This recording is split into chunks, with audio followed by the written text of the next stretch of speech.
All right.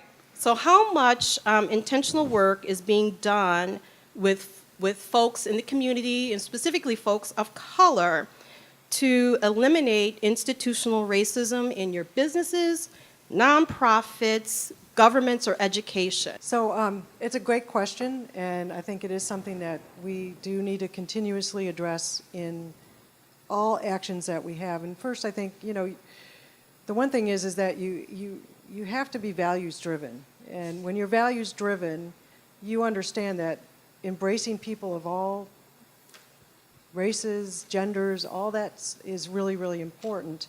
And I think that you have to instill that in everything you do every day and how you design your workforce. We have purposely, for instance, put ourselves in the central city of Milwaukee, in some of the neighborhoods that have some of the greatest racial disparities. But our hope in all that is that by being there and being part of the people, one thing we did is when we went into, and I think this is what needs to happen is, and it's back to the point that was made earlier, people need to listen to each other. So typically what you do as an institution is you say, okay, I'm going to go fix problems and I'm going to go there. And it actually was Bob Duncan, who works for our organization, who's our executive vice president, who said, you know what, the first thing we really need to do is go listen to the people of that community. And Milwaukee's very segregated in about 12 block radiuses. And so what we did is we held World Cafes where we talked to people about what matters to you, what matters to you most.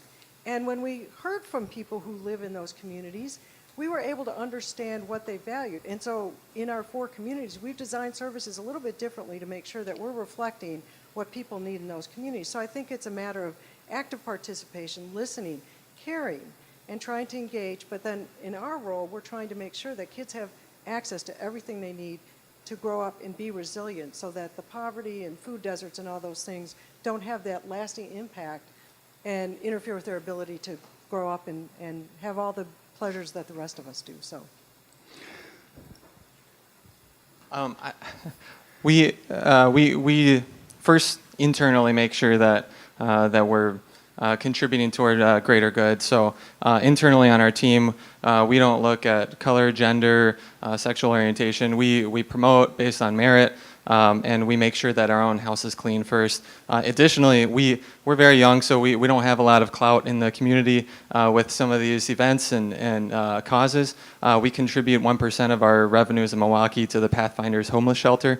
So that to us helps us not only everything we do, we like to look at all stakeholders involved, not just our shareholders, but also our employees, our customers, our suppliers, and most importantly, our communities, because we wouldn't be where we are without our community. So that part is very important to us. I wish we could do more. Still very early, but it's at least a step in the right direction that we're looking for.